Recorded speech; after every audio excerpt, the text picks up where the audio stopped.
takes, not me. 2 takes if you lucky. First take, stop me. 4 takes, that's true. 3 takes, not me. 2 takes if you lucky. First take, you got me.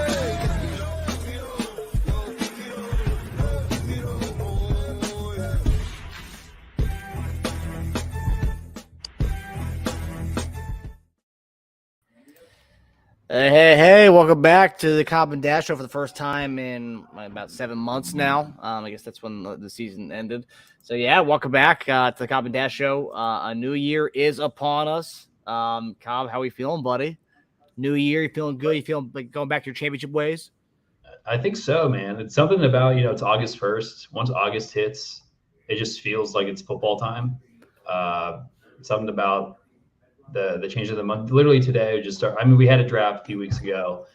It's really getting the swing of things now with fantasy research. And obviously Cobb and Dash Show being back, so can't complain.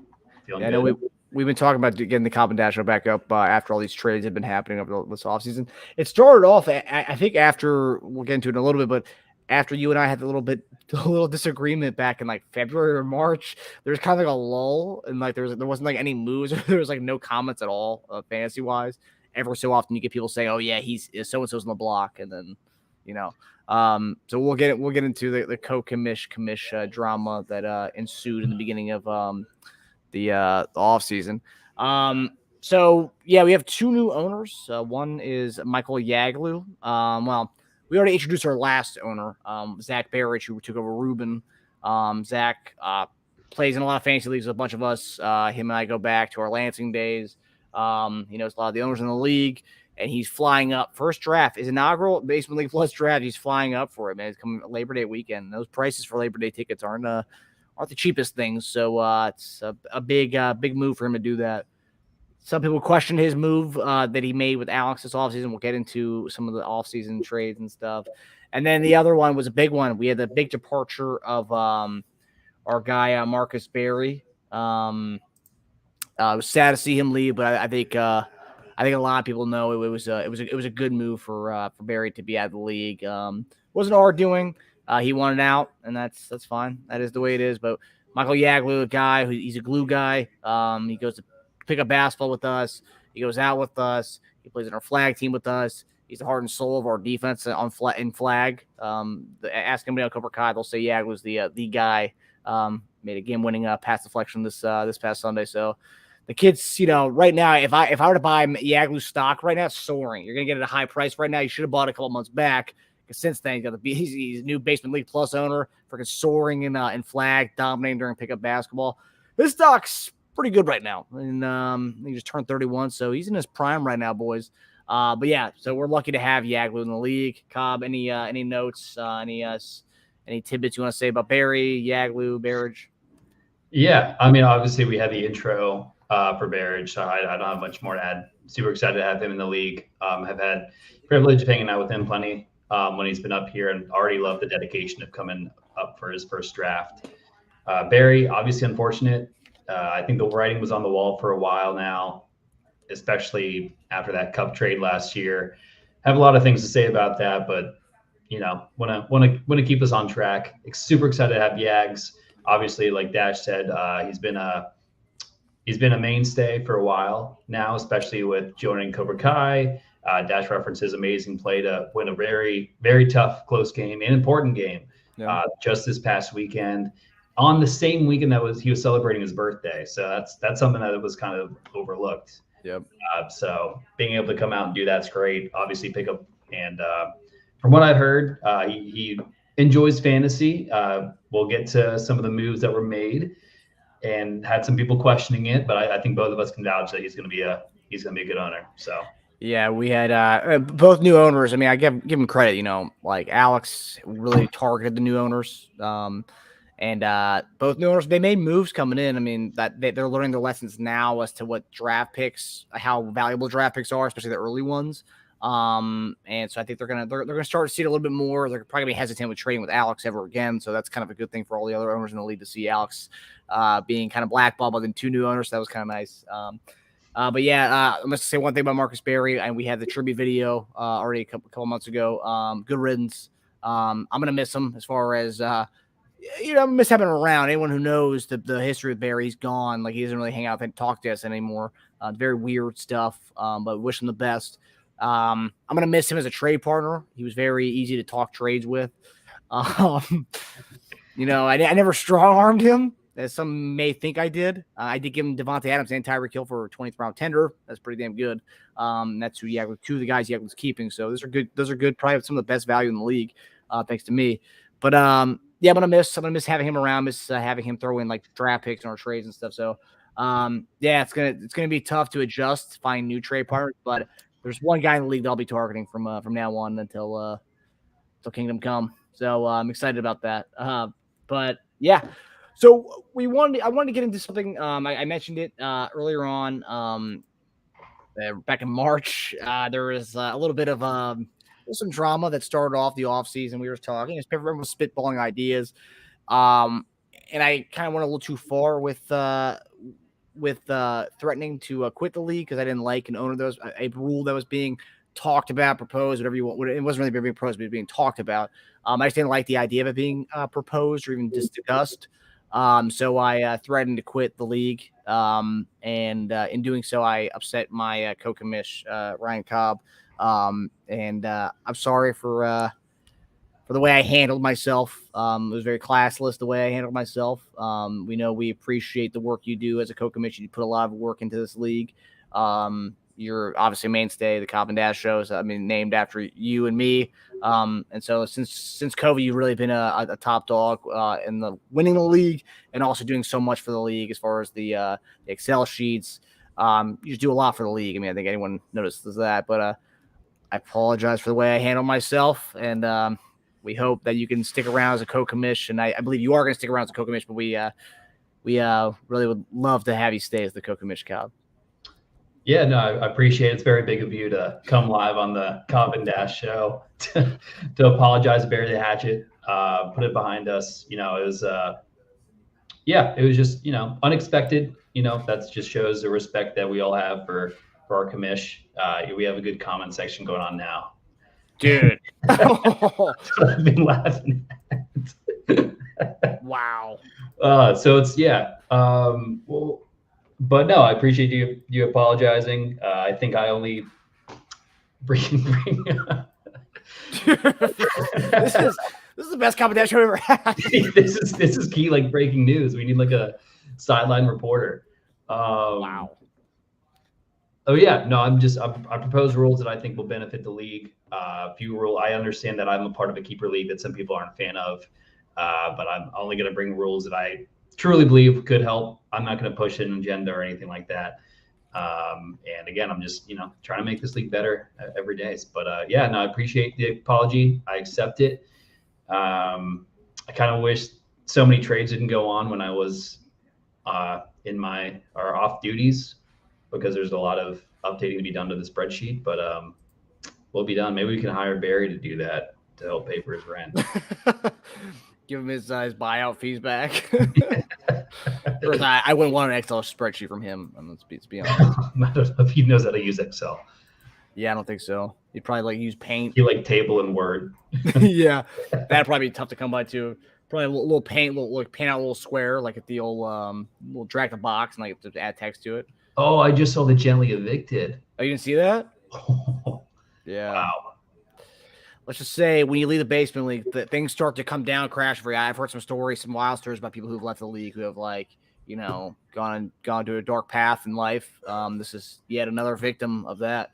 I'm not saying the basement league has there's kind of a BL plus curse if you leave, but there might be a BL plus curse. So I'm glad we got that squared away, Cobb. I know you've been wanting that for a little bit. Oh yeah. And I don't know if some of you guys have noticed, we have the BL Plus polos. I posted it up a couple of weeks back. And I was trying to get them all for you guys before, and we have a month before our draft. So, if you guys are interested, comment on the post on our Facebook page with your size, what you want to say on your name tag, and Venmo me 25, and we'll get the ball rolling on getting polos for the whole league. That's if you want it. You don't have to, but if you do, just it'd be better to get it as a whole order because the guy's not going to charge me shipping if there's more than like 5. So if more people do it, then it would be better. The pricing would be better. So get that in if you guys are interested. And there's more on the chat right now. Jesus. Barry knows his squatter rights. I'll tell you what, I'm glad, the soft evictions on the 31st, draft is a few days after. I'm glad Paul's clearing his head, clearing his space right before the draft. I think that's important. And we'll hopefully get some updates. Yeah. And I just got a text from someone in the league. They asked me because they noticed Barry was still in the promo and the intro. Barry will no longer be in the intro, but be rest assured, we're still going to have Barry's squeeze Barry's motivational squeeze as a segment, as well as Barry's juice. They'll still be on here because those are big hits. We can't really get rid of those. But he'll be no longer in the intro video, but we'll still have those segments at the end. It'll be good times. Car troubles. Paul, isn't that the same excuse he gave to you a couple months back when you first moved in? Like the first big, he gave you car troubles as well. So that's kind of interesting. An excuse he's used for a bowl game or two too.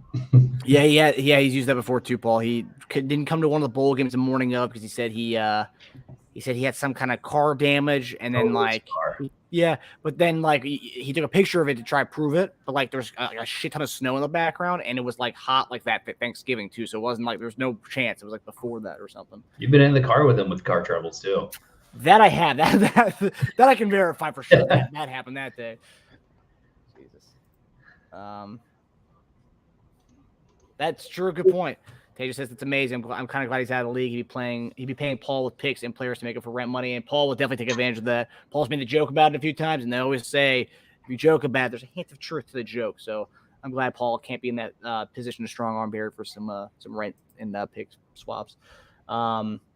Anyway, ooh.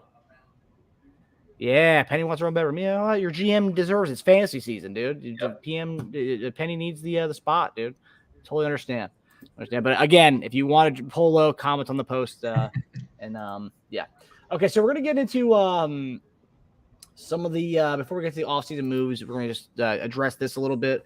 The only proposals that I remember, well, so before beginning of the offseason, before you made those proposals, we had talked about bonuses, which I have updated on the website now. Let me go to the updated. Sorry, just getting this here. We had talked about changing the bonus structure for to try and make it as even as possible. And here. All right, I'm just getting this up. Jesus. Hold on. There's way too much shit in our fucking Facebook page. Okay, let me just go to our fantasy. So I've already updated on the website on the Yahoo. So I'm just gonna read it off for us. Cobb, if you wanna, as I get this update, if you wanna talk about your proposals, and obviously with the proposals you want to talk about wouldn't go into effect till next year's draft if they were to pass. Obviously, because we're almost at draft time now. But do you want to go into details about anything you want to consider bringing up at the draft?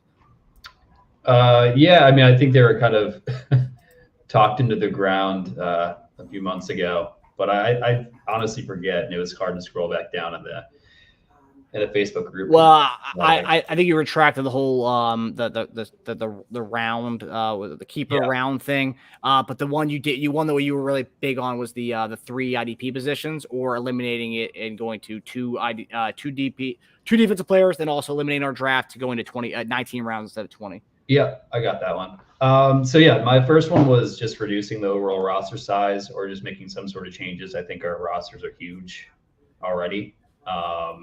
And I think it kind of eliminates, or it kind of, I don't like how bare our waiver wire is after week 1 or week 2.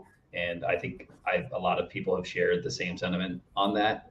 Some of the solutions I had brought up, just reducing the roster size by 1 or 2, obviously could just start with 1 just to see. I know we like the even round number, makes it easy, or just lock some of the additional roster spots that we have to IDPs, because the whole reason we added roster spots was for IDPs. And absolutely no one maybe 3 teams have used it to store extra IDPs. I count like every single week, and it's just added roster size with no real reason other than IDPs. I saw Alex's very insightful rejection of that proposal, and then honestly, just overall changing IDPs. I've been getting kind of bored with them. Or I don't really see that. Like I don't like defenses in general, but that's just I'm probably an outlier there. Some of the solutions I had mentioned were just like changing it to positional ones, or because everyone really just uses linebackers anyways, just because it's like it rewards unless we change the scoring a little bit, or just reducing the number of IDPs to 2. So if we're gonna have it be positionless, I would say 2. But those are the main ones that I was kind of striving for this league. So, yeah, I mean, the only argument I have, and I know like you say is stupid because you're the one who handles the Excel spreadsheet. I just like the whole number of 20 rounds. So if you have a 20th round, if you have a last guy, it's 20th round 10 or not 19th round 10, or just I don't know.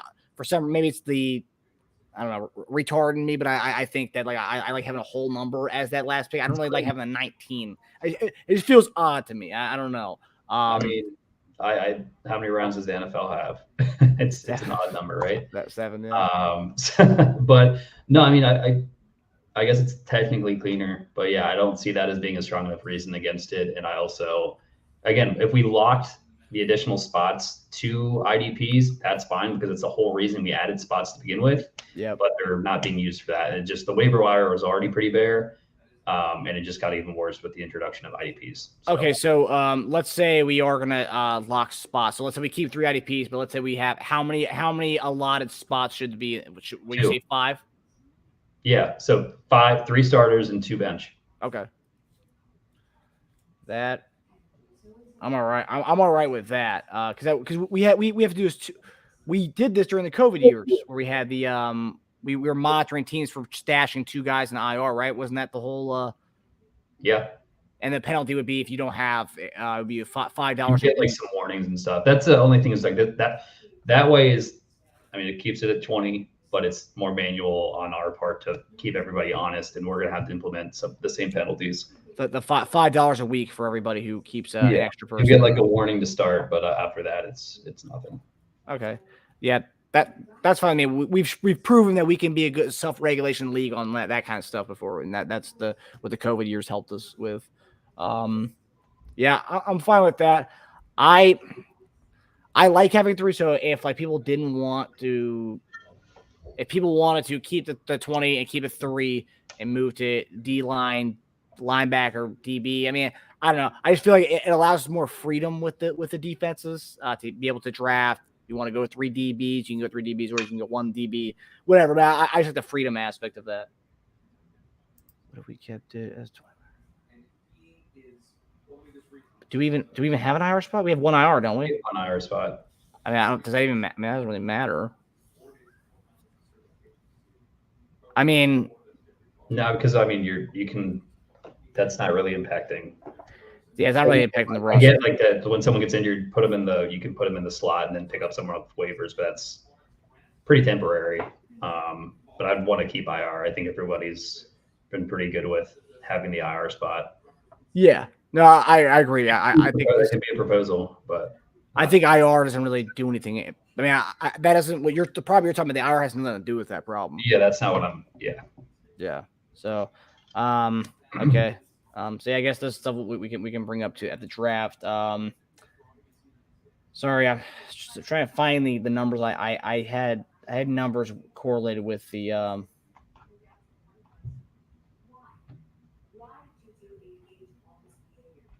I don't have the I don't have the numbers correlated with the bonuses. But anyway, so I looked at bonuses this past year to try to make them even, because if you looked at our bonuses before, it was kind of the way it was kind of because I think we had 125 for receiving. Our bonus structure was kind of weird and made no sense. So what I did was I tried to make it even across the board. I tried to look at how many 350-yard passing games there were, to how many 125 rushing yard games there were, to how many 150-yard receiving games there were. And the numbers I came across, they were pretty much even. The amount of 350-yard passing games, the amount of 125-yard rushing games, and the amount of 150-yard receiving games. Those three were pretty consistent as far as the amount of times it happened last year. And so we're keeping the 350 pass, or we're moving it to a 350 pass for quarterbacks. It's 3 points. I also lower the number for bonuses too. So everything's 3 now. So that 350-yard passing threshold's 3. This was voted on early on in the offseason. You can go look back at that. But the 125-yard rushing, 3 points, and then 150-yard receiving was 3 points. And then for the next bonus, 450 yards was 3 points passing.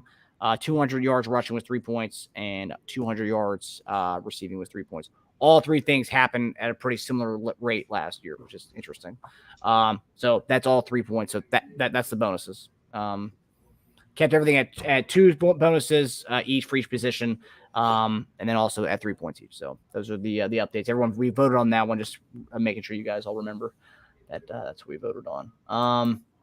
So yeah, I mean, I think it's pretty much pretty good. I mean, I think everything's kind of figured out as far as, I mean, we can think about this. The 20 or 19 or whatever we want to do defense at the draft. We can vote on that or whatnot. But seems like everything else is pretty cut and dry here as far as the BL Plus, as far as the normal rules we have and stuff. So now we're going to get to a good point here. We're going to take a quick commercial break to go to our sponsors, IHOP, because our next segment is going to be about our guy, David Roden, who did a phenomenal job this weekend. So we'll get into that in a second. But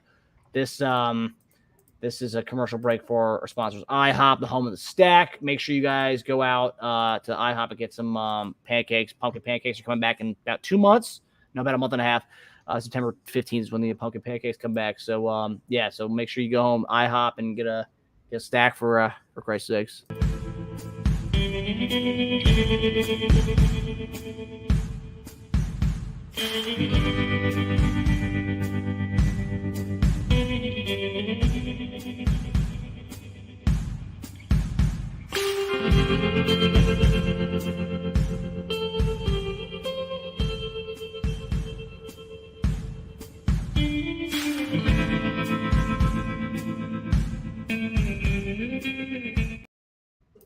Yeah, stacks are back all year long now. That's a new IHOP thing. They're making stacks will be all around all year long. So we got David Roden. He finally completed his Pancake King challenge. I never got the full details as to how long it took him, how many he had. I heard he was having a miserable time. He said it was the worst thing ever. Funny enough, he texted me saying that we need to change the punishment. And then he was like, well, actually, no. Then after the fact, he was like, no, it was awful. So hopefully this will try to make people not want to tank just based on how bad this was. And that's pretty much the point of the Pancake King. And we also laughed about how Alex actually tried to tank last year, didn't get it. And if he had gotten the Pancake King, he probably would have never tanked again. However, we had a little bet that he thinks Alex would be able to dominate the Pancake challenge, which Alex can eat, but I don't know. From what I've heard about this, it sounds awful. One of the worst things ever. This Pancake challenge. Cobb, you can speak from experience from your other league. How can I kind of give if you were to describe what this challenge makes you feel like? Give us some insight into this. It makes you feel like dog shit. There's nothing else really to add. Now we've had 4 people in this league do it. So we had Adam and Stu do it last year. Me and Roden did this year. I didn't do it for this league, obviously, but.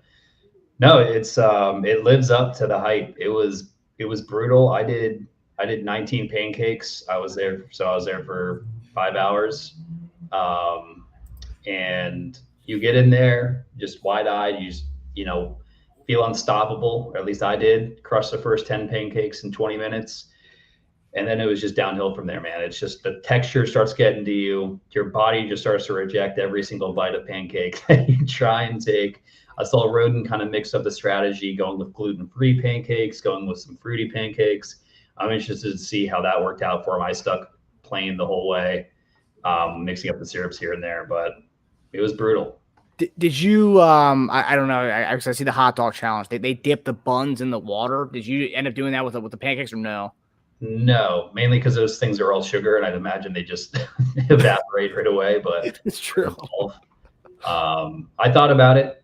I definitely was able to mix it up. At the last 5 pancakes went down a lot easier than the middle of it, mainly because I got them like as dry as possible and had some size to kind of stomach it down. But no, it's crazy. It's just your body just starts to, even if you're like you get super full, but your body like just starts to reject it. I don't know if Roden puked. I didn't puke. I know Adam did. But it's a brutal one. Did you go into it hungry or no? Not as hungry as I wanted to be. I think it's more the nerves get to you a little bit. But I'm still happy with what I did. It was brutal, but 5 hours I'll take. Yeah, I hope that never happens to me. Because I don't go to IHOP that much anyways, but like when I think of IHOP, I think of like a key place. I feel like this would kind of ruin it for me. I'm not a big IHOP guy, but like I like IHOP. So like if I had to go to IHOP for this shit, it would probably ruin it for me for life. It sounds like based on what everyone's talked about it. Yeah, and actually, they just the all you can eat just came back. So Roden and I timed that kind of badly because I think unless Roden was there for it, but it just came back. So the stack or the stack being back or the all you can eat stacks for like $5. Really? Something like that. Oh damn, it's a pretty good deal. Yeah. Jesus. Oh. All right. So, Roden, we saw photos. I don't know if you gave us an after pick of like a key, like thumbs up. Actually, no, you did send it to me. You sent it to my phone. Key picture. Actually, no, you didn't send it to me. But anyway, you dominated it. Hopefully you don't have to do it again. And you made a key trade with Hotch, got Josh Allen. And I think now when you have Josh Allen, there's no chance you should be at the bottom pick of this draft. Just don't trade Josh Allen back to Hotch for nothing. He also traded for Diggs, so he's a stack. He's got stacks back, dude. He watched the IHOP commercial, apparently. So now we're gonna get to the off-season moves. A lot of shit has happened since our last show, which is the new owner show. A lot of stuff has happened. Have you announced your new team yet? Because I know you've been mulling it over as far as what your new team name is going to be. Not yet. I got to get a good name first. Okay. Okay, but all right. So since we're talking about that person, I think you might be theming your team after. If you were to grade his season, what would you grade it? Like, what direction is his team going in? Who are you talking to? Who are you talking about? I'm talking to you about ZT. Oh, ZT. Oh, yeah. Wow. I don't know. For those of you who didn't know, ZT traded me his first round pick this year. One of his first round picks that he has in this upcoming draft for a first round pick next year and a fourth round pick this year. He says he's collecting assets is what his reason was for doing the trade with me. He wants to collect future assets. And everyone's starting to call him the OKC Thunder. The Sam Presti is what everyone's started to call him. Just kind of a key, the ZTI. But you're generally disgusted with ZT's off seasons. Where do you rank this off season as far as ZT's off seasons? I think it's been pretty in line with his off seasons. You know, he just made a trade with Tasia that collected more assets, and I get it. I've texted him on the side about it. I've texted in group chats with him, and then he still says that I'm not straight up about it. I'm always talking about ZT's rebuild, which is just continuous. He keeps saying trust the process. It seems like he goes in every offseason with the kid's a good drafter. He's a good drafter, or at least always has at least his own options for keepers. But then he never trades them. He's never involved in trades. We had a comment just now, Paul talking about his month-long trade negotiation. It just seems like he lets assets go to waste. And eventually you can keep rebuilding all you want. You can keep collecting these assets. Eventually you have to cash in. But ZT is so enamored with these future picks that I don't know. I think it hinders his abilities a little bit. He's never been the worst team in the league. He's always been middle of the pack, though. That's because he doesn't cash in. So, yeah, I mean, again, the big thing when Tasia first came to this league, I was like, hey, like ZT likes to do trades. Like he likes to be the first. He likes to act like he's like thinking outside the box with this trade. So like keep that in mind when you do trades with them. If you want to get over the edge, like, hey, let's do a trade like 4 years into the future, dude. No one's gonna see that coming. Like you're right, no one's gonna see that coming. I mean, like that's the kind of stuff he likes doing. Yeah, obviously I got the better end of that. Well, at least this year I got the better end of it. But like, I gave my first round pick next year I'm not trying to pat myself on the back, but if I don't below the draft, there's a chance my pick will be last three, the back half of the first round picks. So you're getting like you trade a 7th pick of the first round for like the 10th or 11th pick of the first round, or it's just weird. Yeah, you got a 4th out of it, but like, I mean, what's the point? What's the point of that? Yeah. I don't know. Eventually it'll work. It's like trust the process, right? Eventually it's supposed to work, and when it does, he'll be dancing on everybody, but still waiting. Yeah, we're still waiting. Yeah, I don't think he's gonna find a Joel Embiid in any of these picks that he's got good keeper options though this year. I wish he was trading some of them, but yeah, that's a good point. Since we're talking about offseason moves, I mean, we might as well continue to talk about ZT. Let's highlight ZT a little bit. We talked to ZT about his potential keepers. He's thinking about Ramondre Stevenson's a lock for him, and Amon-Ra St. Brown are 2 locks for him. Outside of that, the other locks, he doesn't know whose third keeper is going to be. It's either between he's got a lot of options too. It's between Lamar, Metcalf, McLaurin. There's somebody else I'm missing on his team. I think that's it. Yeah, I mean that's all. Rob maybe. Who? Does he have B-Rob? Brian Robinson? I have Brian Robinson. Yeah, Brian Robinson. You want him? I'm good. 5th round tender. It's key. Yeah, but the locks are Ramondre and Amon-Ra St. Brown. As far as the other guys, Lamar, Metcalf, and McLaurin, those are pretty solid options there for his third keep. I don't know if I'm a big Amon-Ra St. Brown fan. It's the 2nd round tender, I believe. He's high as shit. He is high. But that's where he wants to go. He says he's the focal point in the offense, which I mean, yeah, okay, I can give you that. But like Ramondre Stevenson, solid, but they might bring in Zeke, maybe. You would know more about that. If they brought in Zeke, do you think how much would that hurt Ramondre? I don't think it would hurt him. I mean, Ramondre is still going to be the guy, but I think it would be it'd be a closer split than what ZT is hoping for with Ramondre. I think Zeke will be more on the goal line and stuff, like the short yardage things, kind of like what Damian Harris started or was. So everyone's saying that it's either going to be us or he's going back to Dallas. So. It was Ronald Jones getting suspended for the first 2 games. He might actually go back to Dallas. Yeah. So outside ZT's weird off season, you and I that texted about these 2 other trades, both involving Alex. Of the 2 trades that Alex had did with the 2 new owners, which one stood out to you? Which one stood out to you as the worst one by a lot? They're both pretty close. Yeah. Man, I'd have to get the official detail. I mean, Alex is involved in a lot of trades this offseason too. He traded with me. He traded with Paul. He traded with David as well, or Roden as well. Maybe some others, but I can't get over trading Joe Burrow, honestly, in the 8th. I mean, I know it was close that he was injured. I understand Calvin Ridley's looking pretty nice. But I don't know, like Burrow is someone that you would love to come into a keeper league and see him on your team, a QB that's going to be around, should be top 5 QB in the league every single year. Eckler the Eckler one was bad too, but Eckler also has a high tender and he's older. He's probably got at least another good year left, maybe 2, but Burrow is someone you can actually build a team around. Yeah. That one was a little rough. I mean, he moved up a little bit in the 2nd, and also like, I mean, if you're buying all the training camp videos, Calvin Ridley looks nice a dog, for sure. like a dog. He's older though too. Ridley's actually not that old. I think he's 28. No, dude, he's like 25, 26. No, he's not. No way. Dude, he's young. I was hoping the Chiefs were going to trade him because he's still young as fuck. Oh, he's 28. Damn, I thought he was like 26. Yeah. Damn, never mind. But he's a 15th round value is not bad. No, it's a good value, and like I mean, I have T-Law. Like I obviously think he's going to do well. It's just with Joe Burrow, like he's one of the names that you'd think that you'd get a pretty big haul with, and I wouldn't consider this a big haul. Yeah, I agree.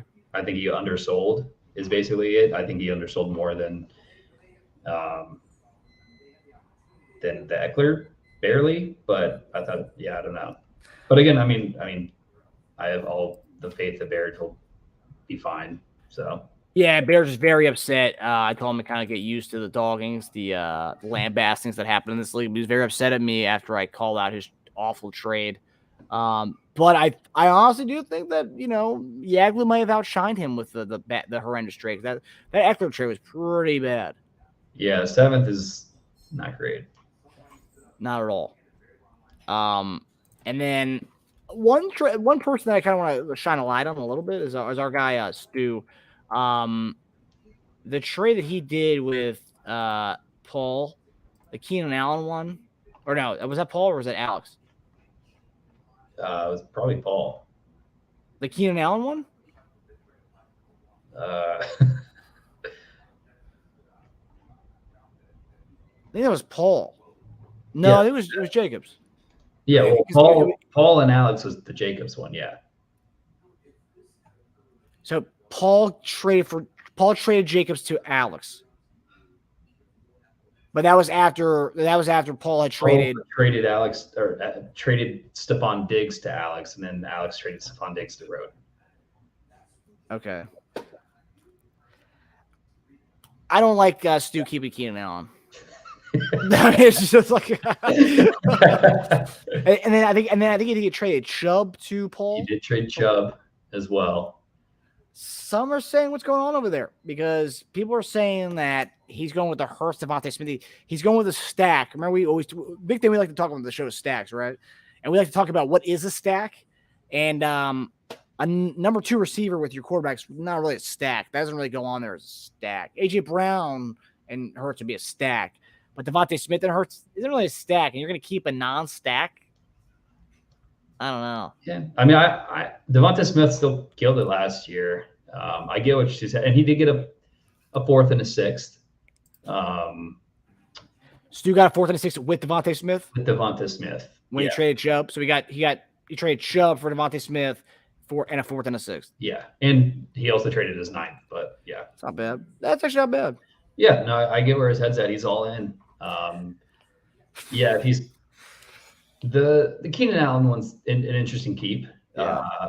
Assuming that's where he's going. You know, we just had a draft with Stu a few weeks ago where his average age was 2 years older than everybody else in the league. So he knows what he likes, and I respect that. And I get, I definitely get the worry of having technically a number 2 receiver as your stack, but they're one of the, I mean, it's just like if Burrow and Higgins, like that'd still be a good stack. You obviously would prefer Chase, but I think that's still good. Like, yeah, solid. They're like a 1A, 1B situation. Is it though? I think so. I don't know. I think the fact that he's not really a PPR type guy, so it's like, you're really. He's like what? He's like a 4 for like 70 or 4 for like 100 kind of guy. He's not your 9 for 100 type of receiver. I don't know. It's not the stack. It's like if good example during the Tyreek Hill Mahomes days. That's like having Sammy Watkins and Mahomes. Yeah, that's not. I mean, Devonta Smith. And It's okay. Yeah, it's a little bit of an exaggeration. Comparison was way better. Yeah. Yeah, not a fan of it because I think one thing I will say about this league is he traded Chubb and he got a 4th and a 6th back and he also got Devontae Smith, but like running backs it's premium in this league, man. It's also tough to find a bell cow running back, which Chubb is, and they don't have Hunt anymore. Yeah, Chubb's going to be interesting this year. I get Sue's. It's interesting because they think in the Keenan Allen, that's not a future move. Devontae Smith is a future move. Yep. But yeah, I mean, Chubb could, assuming he stays healthy, like he could dominate this year, more so than he did last year. And we do have, I was going to bring up the point, we do only have 1 running back slot in this league, which makes it a little easier to not have to rely. Like you could pass with two running backs on your roster. You can. But no, I get that, but also having like, so I've had teams where I didn't have like Actually, as a matter of fact, I think last year before Pollard became the guy, dude, I had freaking Raheem Mostert as my like RB1, dude. It's tough when you have a guy like that as your RB1, man. And He's Chubb key is for the not one of first those 2-3 bums. weeks every season. What's that? He's key for the first 2 or 3 weeks every season. Yeah, he's all right actually. Yeah, I mean, he completely gets rid of it. Yeah. Third time means to have traded Chubb back and forth. Interesting. This tells me Stu's really not sold on the idea of not having Chubb and also the idea of having Chubb. So I don't know. This seems like Stu's fighting internal battles over there. But hey, it's Stu's first year in the non political world. Since what 20 you graduated 2016. Since 2016, this is Stu's first year not doing campaigns or anything going into this year. So when we do our preseason rankings in a couple of weeks, there's a chance Stu might be in the playoffs. There's a chance he might be in the playoffs, and a lot of people are excited about his potential this year. I know I am. We'll see how he drafts, obviously, but right now, I don't really like where it's going right now. But we'll see how it kind of manifests over the next few weeks. We're at the draft. So one person that we haven't really heard from this offseason, so we talked Yagley made a Christian Watson trade with Hodge. That was a pretty solid trade. Got like nothing, like Hodge got nothing for us. Good move for Hodge, or nice guy move from Hodge. Just saw he's got Devontae Adams, Tyreek Hill, and then Christian Watson. One thing I'll say about Yagley though, we're talking about running backs. Why is it premium? Because Yagley's not going to pick till like round 5. And his running back will be a guy like Raheem Mostert. So, running back is a premium. When you can have a guy in the 9th round slot like Chubb, it is a premium. So, what do you mean? Right? I mean, yeah, no, it's going to be. I mean, his team's going to be ugly. Going to be ugly, yeah. So he's got to get some good value picks. So it's a good year to. It's tough because coming into the league, we don't see a lot of success right out the gate, and having that double with we've never seen this much of a handcuff on a first-year owner. Yeah. Which only got worse with the trade, but it's rough. So I'm interested to see what Yags is. I'd like to know, because I'm not talking to Barry, but I'd like to know if someone just actually had a serious conversation with him. Maybe Paul can, when Paul brings up that he's out. Maybe Paul can just say, "Hey man, let me ask you a question, Paul. You can take this, you can word however you want to. But when you made that trade with Alex last year, did you already know you were going to be out of the league next year? Did you already see that coming? Like, was that a part of your move? Like, was it trying to go one last all in because you knew you were not going to come back in the following year? I'd like to know that. And then you can do the whole eviction thing after that. Or maybe that comes after you say he's out. But maybe while he's packing his bags. Oh, yeah. Yeah, like knocking his door in the doorway. Hey, I got one last thing for you, man. Did you mean to trade? Did you mean to trade your entire future for Cup? Yeah, the guy I was going to get at was A. Millie. A. Millie, we haven't heard a word from him. So I was talking with him the other day, and I asked him who his third keeper was, because earlier on the offseason, I think one of his last comments was Derrick Henry's on the block, and it's looking like he's keeping Derrick Henry based on my last correspondence with the guy. Interesting. Yeah, so he's going to go with CMC and Derrick Henry again. CMC, Derrick Henry, and AJ Brown are his 3. I mean, hey, he got lost in the championship.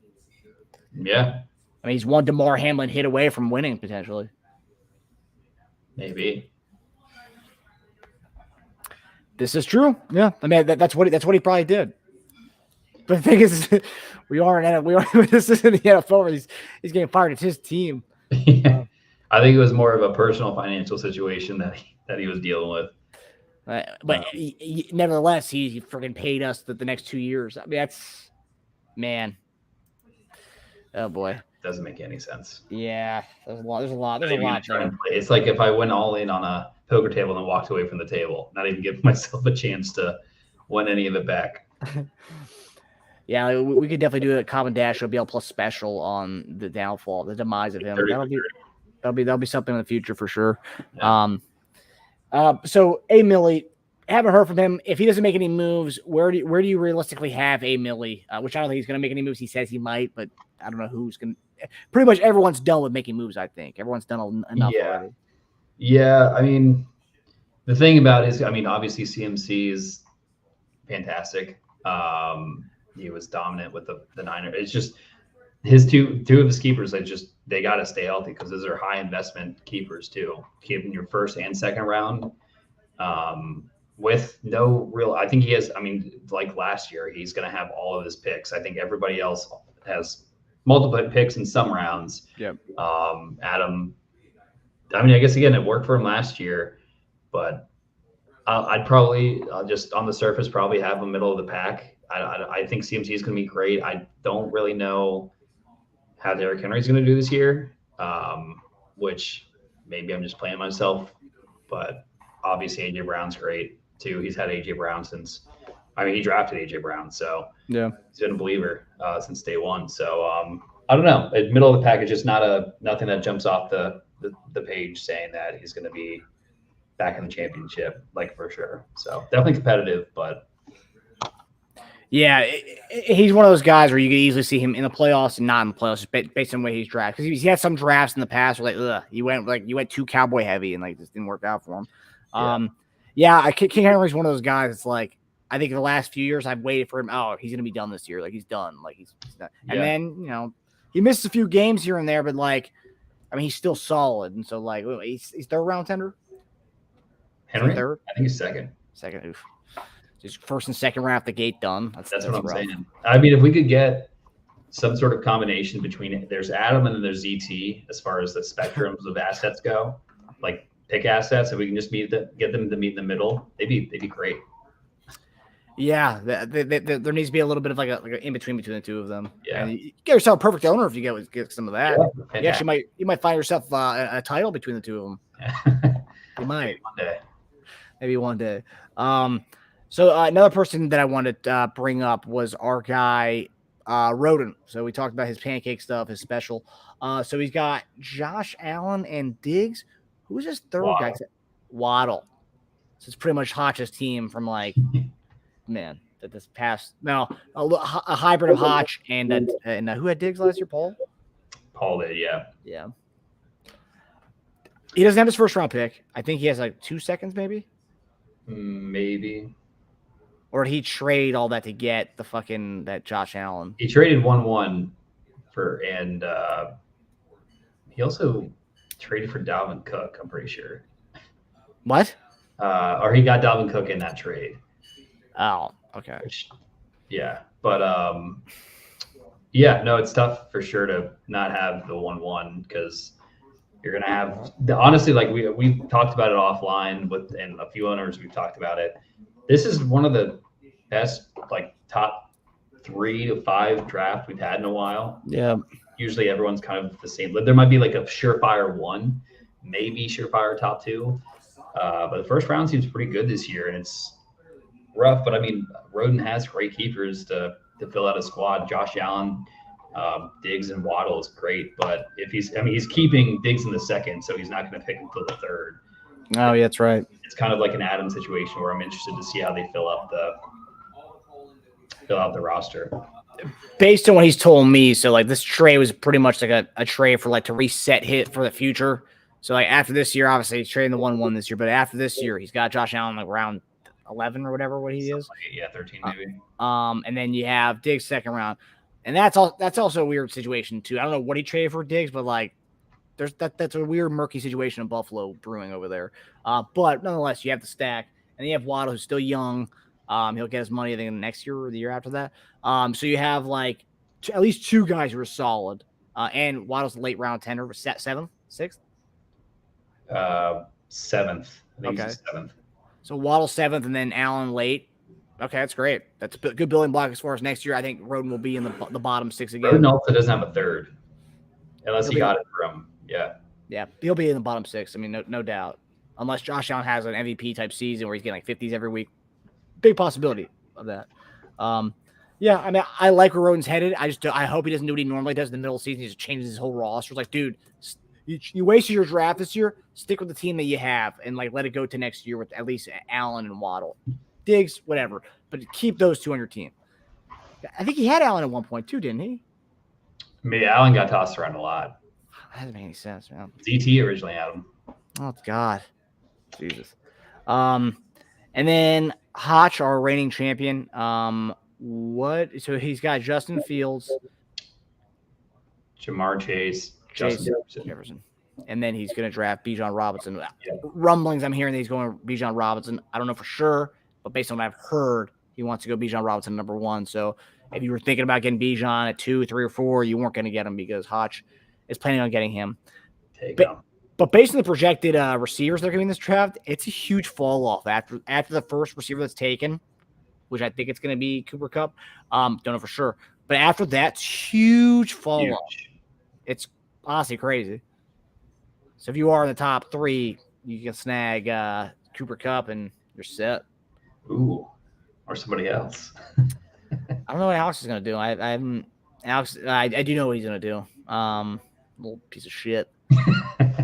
And that's fine though. When the Chiefs are winning, he can be happy, and I know he will be because this one guy owns his team, so it'll be nice.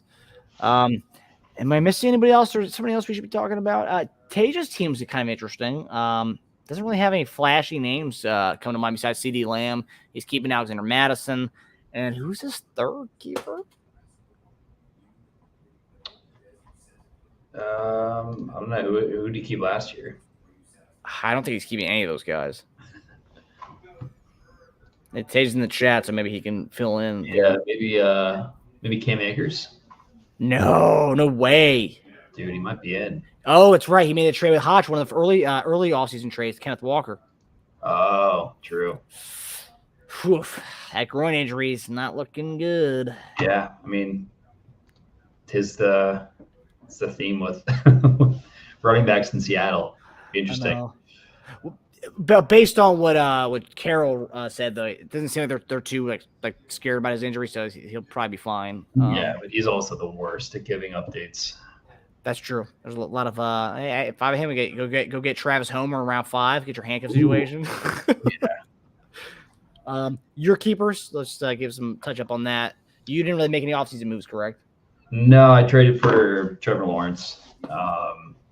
So right now it's looking like, again, going to change, and obviously we'll do a keeper deep dive. Yes. But right now it's looking like Trevor Lawrence, Garrett Wilson, Chris Olave. Very young team. Oh, yeah. Love it. I don't know if that catch that George Pickens had today, I might have to reconsider, man. He's had some nasty grabs the last few days. Crazy. Yeah. Trevor Lawrence is an interesting one. I was listening to a podcast earlier. They have him as a tier 2 quarterback this year, which I thought was interesting. Yeah, I think he's a borderline. Like, he's pretty consistently top 10. It's more of like everyone. I'm kind of on the train of expecting an upside. But also, I went into last year with one quarterback, and I probably don't plan on doing that again. So it's not one that I'm going to be 100%. Like, I'll need some backup for sure, just in case. But he's young as shit, 20th round tender. Yeah, that definitely helps. And the one thing, if you look at the quarterback situation, which is people who aren't keeping quarterbacks, you guys are gonna have to reach for somebody because after okay, so let's say we're not. This isn't a keeper deep dive, but it's more of a quarterback deep dive. So right off the bat, I got Mahomes kept, T-Law kept, Allen kept, Lamar. Let's just say ZT's keeping him. So Lamar, Hurts kept, Burrow, Fields. Herbert's the only one that's probably not being kept. Yep. 1, 2. And then you'll be going for guys like Kirk Cousins, Aaron Rodgers, Geno Smith. I mean, yeah, from based on that, that's 7 quarterbacks being kept. So Mahomes, Lawrence, Allen, Lamar, Hurts, Burrow, Justin Fields. That's 7 of 12 right there. So, I mean, pretty good quarterbacks. That's true, Stu. Good call there, buddy. Yeah, no, 100%. Ooh. Yeah. So, if Herbert ends up being kept, you're looking at what? Deshaun Watson, Aaron Rodgers, Dak. I mean, not bad names there, but like I think those guys are gonna be drafted within the first 2 rounds. As soon as the first one goes, someone's gonna panic and have to go Gonna be again. scared. Yep. Oh, no doubt. With A-Rod, everyone's pretty psyched about him. A lot of people are psyched about a little bounce back action from Watson, maybe. Who knows? And if you are targeting Watson, you can get Amari Cooper at a 5th round tenor right now. Take him off my hands for me because he's going to be a top 2 round pick in this draft. So if you want to save yourself 3 rounds, doors open, boys. Good deal. It's a good deal. I'll work something out for you. But yeah, I like Olave and I like Garrett Wilson. I think Garrett Wilson's got a big shot with Rodgers here to do some damage. Although there's a lot of weapons on that team, so that's kind of the one thing I'm like. Yeah, but they're all like they're not super. Like I have my first, second, third, fourth, and I have 4 5th-round picks. So Oh yeah, the fact that all your guys are late, it definitely helps. It helps that you can actually have a build like a really stout lineup. yeah, You can so be back. Yeah, do you think if your draft doesn't go disastrous, you think it'd be a playoff team? yeah, I think so. Are you contending for a championship this year or no? I think I can. So you are. I did trade the first pick and the second to Paul. For what? I got a 1st round next year and a 5th this year. Oh, you have 2 firsts? You have 2 firsts? Next year. Because he wanted to get it back in the first. Yeah. He got 2. Yeah. Someone's gonna do that, Stu. Stu's planting the seed. Someone's gonna have to do that because with the quarterback situation that there are like this, man. And if I'm Hodge, I would try to take a backup quarterback within those first few rounds because I don't know about him. I don't know how much he's buying the Justin Fields juice, but like I would try to get another quarterback because you don't know if he just falls off, dude. I think he was one of the most inaccurate quarterbacks last year, and I don't know if they're going to be throwing more this year or what they're going to do with that offense, but I don't know. So my keepers, I probably surprised a few people that I've told that I'm not keeping Kelsey. It was time to part ways with the stack. I'm not gonna have a 1st round pick next year, so I was like, let me just keep the talent I have on my team, and then just let it go. I have 2 1st round picks, which is interesting. I have a early 2nd round pick and I have 2 3rd round picks. So I'll probably be done with my draft. I'll be done with my key starters by around 4. So that'd be nice. Yeah, not having Kelsey gonna suck this year. But yeah, I have Mahomes. But Debo and Tony Pollard, man. Tony Pollard, I'm kind of nervous about with coming off that broken leg. But he's like a 7th or 8th round pick. Talking about running backs premium, that's pretty solid for a guy who did it all last year. And then Debo, apparently he looks fantastic. His body's looking amazing this year. Kyle Shanahan was raving about how good he looked. And I'm all in on that. So yeah, and then we talk Paul's keepers. Who's Paul keeping besides Chubb? Jonathan Taylor maybe, and then Ooh. if not that, then Herbert, and then not Brees. Does he have Mark Andrews? Did he have Mark Andrews? Or does Roden have Mark Andrews? I don't know. Roden did have Mark Andrews. Dude, some of these guys have been traded so many times. So I don't know who the fuck waits for anybody. Oh, Andrews. Look at that. So I did the sheet, and I still know. So locks wise, he's going JT, Andrews, and Chubb for right now, depending on what happens with JT. Man, here's a good one. Here's a good scenario. You're an early pick. Let's say they put JT on the NFLi list. Would you draft him or no? With who's there now? That's interesting. Because if you're put on the NFLi list, are you done for the season? I don't know how that works. Because I know the preseason tags are different than NFLi. But I know that's also like a way that they can get out of paying you any money. Okay. Jonathan Taylor. Curious if he gets placed in that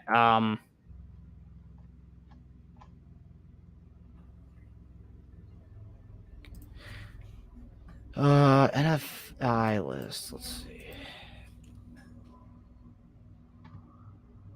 NFI list is like being on IR or the PUP list. Teams aren't obligated to pay a player salary if he sustains an injury outside. Okay, so all right. I guess that doesn't really necessarily mean he's gonna be out all season if they place him on that. I don't know. That's interesting though, because you're talking about a top flight back. He's gonna be right there with your pick. Because let's say he wasn't on the NFI list, he was just there. I think he goes before Bijan. Probably, yeah. Whew. That's crazy. Well, Paul's got a decision to make, man. Well, luckily that's one good thing about having this draft so late this year. Any questions that you have surrounding your guys at all, like let's say you have Jacobs or Eckler or Jonathan Taylor, we can see what happens when we go into it. I'll put Zen more up in a trade and JT than Jim Mercy is. Ooh, what's his tender, Paul? It's like a third. I think it's third. I think it's third. Yeah. How about this, Paul? How about you keep him and then on draft day trade him to me, like that little ZT action style. Keep him and then on draft day we'll trade for him so I can have 4 guys. Boom. Let's see what you guys say about that. My ZT's keeper name to Paul's keepers. Ooh. Lemonade stand. Oh man. And I think we've gotten to most people. Yeah, I think so. Barrage. That's a fun one. He's a guy who should be making moves, but I think he's already. And Alex, I don't think he really said that. I know. I'm saying I think he already capped out with that one move with Alex. I think he's done after that. He's keeping Ridley, he's keeping Rashad White, and he's keeping James Cook. So by far, probably he's got all of his picks besides the weird back and forth he did with Alex on that trade. Probably the worst talent-wise, worst keepers. Value-wise, you can fill in the gaps there with his picks, but he has no home run hitters on his team. I think every other team in the league has at least one home run hitter. He doesn't have one. Yeah. Unless Calvin Ridley, he's your guy's big guy. He's part of my belief with T-Law, so. He's looking pretty good, too. Oh, yeah, looking fast as shit. Yeah, he's looking fast as shit. He looks good. Stu was hoping James Cook was going to be there for his running back. There's your primo running back right there, Stewie. And Rashad White's key. Yeah, a lot of people are high on him. Yeah, that offense is going to be ass, but you think so? I don't know. I think there's a shot that that Baker can look good with the Mike Evans and Godwin. Yeah, but isn't their O-line supposed to be really bad this year? Yeah, their line's supposed to be really bad. But Rashad White caught a lot of passes last year, so he's a Rashad White may never leave the field, and I don't think they even have like a decent running back. Like Keyshawn Vaughn. Yeah. So I think we did Barrage. Yeah, that's everybody. I think we got around everybody. Did we do Alex? No, we didn't do Alex. No. Alex is Eckler, Burrow, and Jacobs. And he said if he doesn't keep Jacobs, he's keeping because we called him out for that the other day, and he says he's going to keep who instead? What did he say? Was that a text or that in-person conversation? I don't know.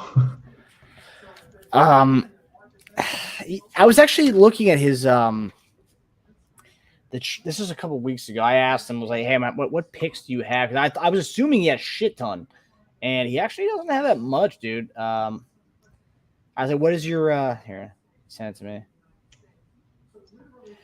Okay, yeah. He has 2 firsts. He has 2 firsts? Yeah. He has 1, 2, and then Barry's first. Huh. And Barry's second? Or Yaglu's second, right? Or they did a swap, maybe? Yeah. God, where's so I asked him what his that's interesting. Yeah. I don't know. His whole thing is kind of weird. I thought he had a lot more picks than he did, and I don't know. I could totally see him just kind of flopping. I know he's probably watching it still, but I could see this whole thing, this whole whatever he's done this offseason. If you look at his drafts in the past, he went like high on Lenny Fournette one year. luckily for him, he's not going to do any of the whole being a homer with the Raiders. They don't really have anybody to go after in the early rounds, at least. So there's none of that anymore. Oh, he has Cam Akers. That's right. He's okay makers if Jacobs is out. Yeah. I mean, I read a good report though. Jacobs and the Raiders still are trying to come to a resolution. Yeah, so, I'm sure they will. Yeah, and again, by the time it's redraft, that'll all be figured out. I think so. Yeah. Before we get out of here, of course, we got to do our old our Perry's motivational squeeze. That is giving one owner in the league some motivation as we head to the final weeks before draft. So we're gonna go ahead and do that now.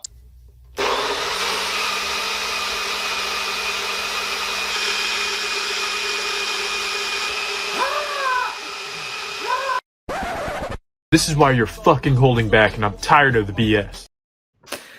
I never get told. So my person that I'm giving motivation to this week is my guy, Zach Barrich. He's first offseason in the BL Plus. He was not a fan of me dogging his trade with Alex, but there's a reason behind that. We dog you so you don't make the same mistake twice. Now you've done that mistake, you'll be a little more hesitant when you make a bad trade the next time. You can ask somebody or ask me even if it's a key trade or not. I'll let you know if you're getting fleeced or not. So, Barrich, keep making moves. Do what you got to do. If you want to make moves now before the draft, you maybe should. Because James Cook, I don't know if he's a good keeper at all. But don't take it personally. We say stuff. We say it out of fun. We say it out of love. Have a good time. Who's your motivational squeeze to this week? I might as well take the other new owner. Go Michael Yaglio. Yags. He had a great weekend. This past weekend, just had his birthday, had a fun time going out and hanging out Saturday, then had a big win. Got us the win for Cobra Kai. They blocked up the 1 seed, going to the playoffs 2 weeks. Big time.